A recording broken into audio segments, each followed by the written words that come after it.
ஒரு நிமிஷம் கேளுங்க. அழகான ஒரு வாக்கியம் படித்தேன். ஒரு அப்பாக்கு 2 பெண்கள், 3 வயசு 5 வயசு மதிக்கத்தக்கது. ஊர்ல இருக்கிறவங்கலாம் சொன்னாங்களாம், நீங்க ஒரு ஆண் குழந்தையை பெற்றெடுக்கலாம், வாரிசு கிடைச்சிருக்கும் அப்படின்ட்டு. அவர் சிரிச்சுக்கிட்டே பேசாம போயிட்டு இருந்திருக்காரு. நீங்க பார்த்துட்டு இருக்கிறது Krupa vibes YouTube channel KRUPAVIBS. இந்த பெண்களை எப்படி வளர்க்கறது அப்படின்னு ஒரு வித்தியாசமான அணுகுமுறையை அவர் வச்சிருந்தாருங்க. நாம பெற்றோர்களா இதை கடைப்பிடிச்சால் நல்ல ரிசல்ட் கிடைக்கும் அப்படிங்கிறது அதை படித்தவொடனே எனக்கு மனசில் பட்டதுனால உங்கள்கிட்ட பகிர்ந்துக்கிறேன். அவர் என்ன செஞ்சாரு, தினமும் காலையில் 2 பெண்களையும் எழுப்புறாரு. எழுப்பினது காலையிலேருந்து மட்டும் கிடையாதுங்க, அவங்க வாழ்க்கையிலையுமே அவரை தட்டி எழுப்புறாரு. எப்படி? அவங்க 2 பேரையுமே பள்ளிக்கூடத்துக்கு அனுப்புறாரு. வசதி அதிகம் இல்லைன்னாலும், சின்ன டவுனில் தான் இருக்காரு அப்படின்னாலுமே கவர்மெண்ட் ஸ்கூலுக்கு அனுப்புறாரு. நல்லா படிக்க வைக்கிறாரு.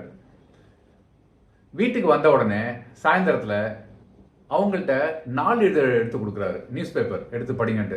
அந்த பொண்ணு சொல்லுது, அப்பா எனக்கு படிக்க அவ்வளோவா ஒன்றும் புரியாதே அப்படின்னு. என்ன புரியுதோ அதை படிமா அப்படின்ட்டு.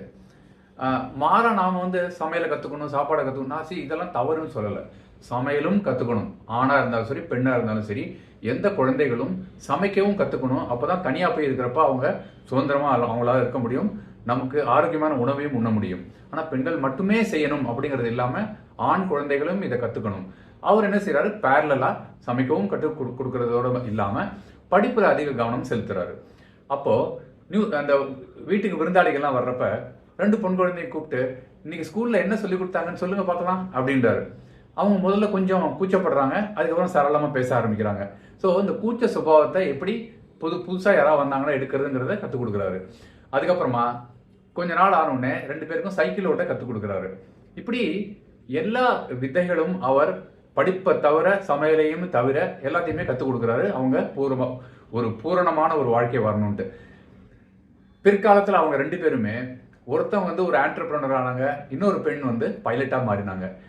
இவங்க ஸ்டேஜில் நின்று பேசுகிறப்போ அதே சுற்றுச்சூழல், உறவினர்கள் கீழே உட்காந்து கைத்தட்டினாங்க இவங்களுக்காக.